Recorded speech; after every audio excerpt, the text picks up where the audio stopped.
अस्सलामुअलैकुम। I am Masroor Ali और आप देख रहे हैं चैनल लर्निंग फ्रॉम लर्नर्स। जैसे कि आपको पता ही है हमारे चैनल की जो है वो बेसिक वीडियोस चल रही हैं, तो इस हवाले से मैंने 2 वीडियोस पहले बनाई हुई हैं। तो फर्स्ट वीडियो में मैंने बताया है कि what is business and it's characteristics, और उसके बाद जो है मैंने बताया है इम्पोर्टेंस ऑफ बिज़नेस। तो होप कि अगर आपने मेरी वो वाली वीडियो सही से देखी और सुनी है तो आपको समझ में आ गया होगा कि बिज़नेस क्या होता है और बिज़नेस की इम्पोर्टेंस क्या होती है किसी भी कंट्री के लिए या फिर किसी भी कंट्री की इकॉनमी के लिए। तो आज वाला जो टॉपिक है वो है who can be A businessman. Businessman कौन बन सकता है, या बिज़नेसमैन बनने के लिए आपके पास या एक नॉर्मल बंदे के पास जो है कौन कौन से कैरेक्टरिस्टिक्स, क्वालिटीज़, फीचर्स और स्किल्स होने चाहिए। और स्किल्स जो हैं वो मतलब बंदा डेवलप भी कर सकता है इस चीज़ के अंदर कि आपको अगर बिज़नेसमैन बनना है तो वीडियो स्टार्ट करने से पहले मैं आपको एक रिक्वेस्ट करना चाहूँगा, अगर आपने मेरे चैनल को सब्सक्राइब नहीं किया तो मेरे चैनल को सब्सक्राइब करें, बेल आइकन को प्रेस करें ताकि आपके पास न्यू वीडियोस की अपडेट्स जो है वो आती रहें। लाइक करें, वीडियो पसंद आए तो शेयर करें दोस्तों के साथ ताकि वो भी जो है कुछ नॉलेज हासिल कर पाएँ बिज़नेस के बारे में। और उसके बाद कमेंट करें कोई भी क्यूरी, कोई भी क्वेश्चन हो आपके माइंड में तो चलें स्टार्ट करते हैं वीडियो को। तो यहाँ पर हैं characteristics of a businessman, businessman के कैरेक्टरिस्टिक्स।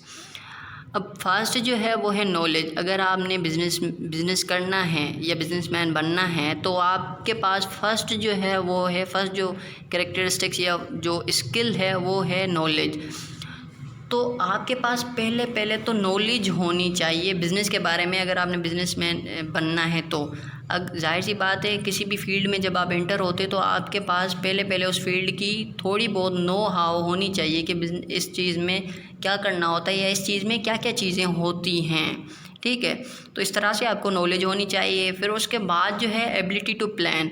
अब बिज़नेस जो है ना, बिज़नेस में ज़्यादातर जो है ना वो प्लान्स लिए जाते हैं, तो आपके पास ये कैरेक्टरिस्टिक होना चाहिए कि आप जो है आपके पास ये एबिलिटी होनी चाहिए कि आप प्लान कर पाओ किसी भी प्रॉब्लम को लेके। अब प्रॉब्लम्स जो है वो काफ़ी सारे इंटरनल साइड से भी आते हैं और एक्सटर्नल साइड से भी आते हैं।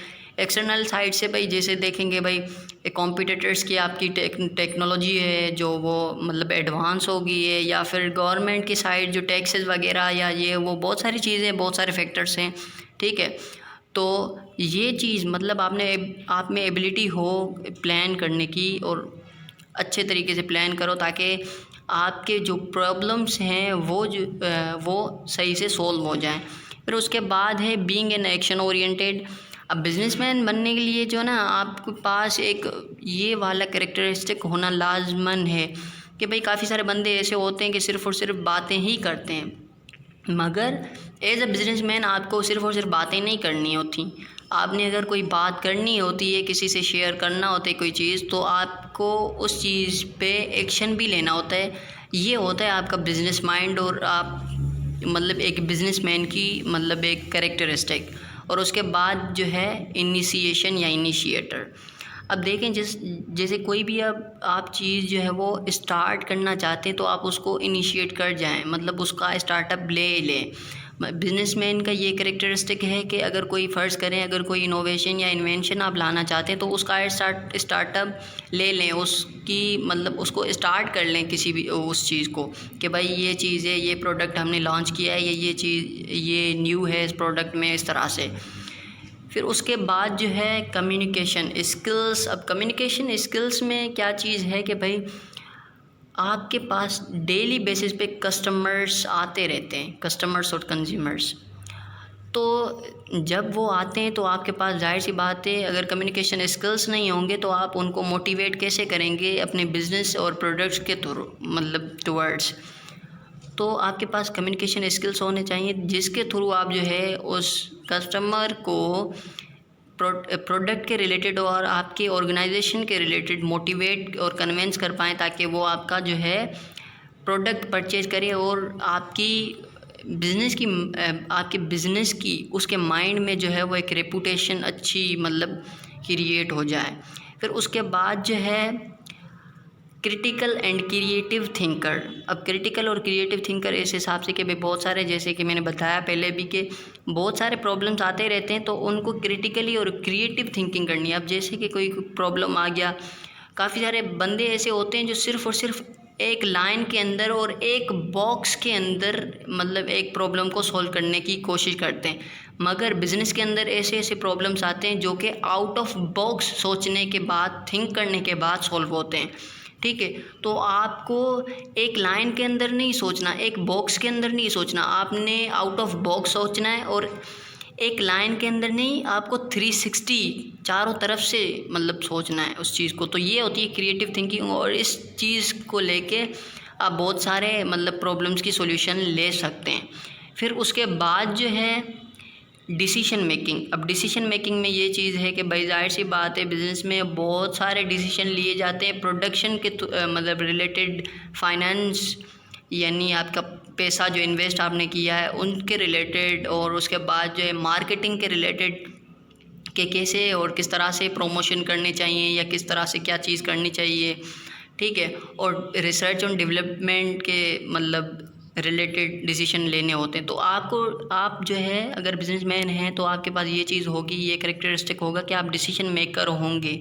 ठीक है, और डिसीजन मेकिंग के लिए मीटिंग्स भी रखी जाती हैं, बहुत सारी मीटिंग्स के थ्रू भी डिसीजंस लिए जाते हैं कलेक्टिवली, अगर बड़ी ऑर्गेनाइजेशन है तो।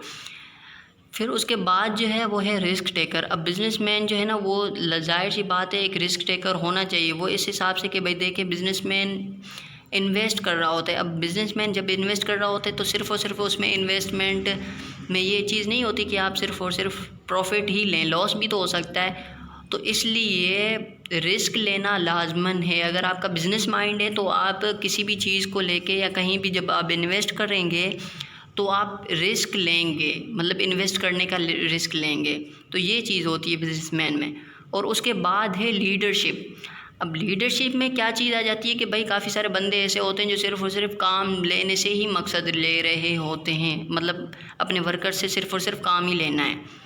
मगर बिजनेसमैन में ये चीज़ नहीं होती कि आप जो है वो सिर्फ़ और सिर्फ काम ही लेते हैं वर्कर से, एम्प्लॉय से, बल्कि वो उनको मोटिवेट करता है, गाइड करता है कि इस तरह से काम करना होता है, उनके साथ मिलकर काम करता है कि ये इस तरह से काम करना चाहिए आपको और ये चीज़ें हैं। फिर उनको रिवार्ड्स भी देते हैं उन चीज़ों को।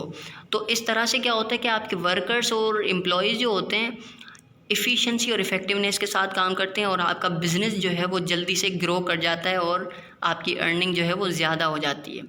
उसके बाद है हार्ड वर्किंग। अब ये कैरेक्टरिस्टिक भी आपके पास होना चाहिए कि भाई फर्स्ट में जो है ना बिज़नेस करना आसान नहीं है। वो इस तरह से कि भाई अगर आपने स्टार्टअप ले लिया है तो उसमें आपने सिर्फ़ और सिर्फ हार्ड वर्क ही करते रहना है।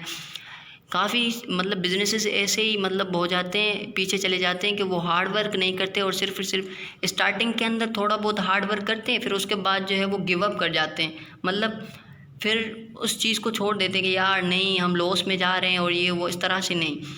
अगर आप बिजनेसमैन में हैं तो आप जो है कंटिन्यूसली हार्ड वर्क करते रहेंगे उस चीज़ के ऊपर, तो आप जाहिर सी बात है कुछ मतलब दिनों के बाद जो है आपको रिज़ल्ट मिलता जाएगा आहिस्ता आहिस्ता। तो ये चीज़ आप में होनी चाहिए।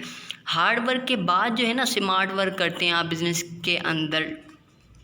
ठीक है, फिर उसके बाद है फोरसाइट। अब फोरसाइट में ये चीज़ है कि भाई आप सिर्फ़ और सिर्फ अपनी ऑर्गेनाइजेशन को नहीं देखते, आप जो है ना पूरे एनवायरनमेंट, पूरी सोसाइटी को देखते हैं कि भाई एक्सटर्नल एनवायरनमेंट में क्या चीज़ होती है और क्या चीज़ हो रही है और कॉम्पिटिटर्स क्या कर रहे हैं, कौन सी टेक्नोलॉजीज़ यूज़ कर रही हैं, और हमारा ग्राफ जो है अर्निंग का वो किस तरह से और कहाँ कहाँ पे जा रहा है, इस तरह से, मतलब ये चीज़ है। तो ये थी आज की वीडियो। Thanks for watching. मिलते हैं अगली वीडियो में, तब तक अल्लाह हाफिज़।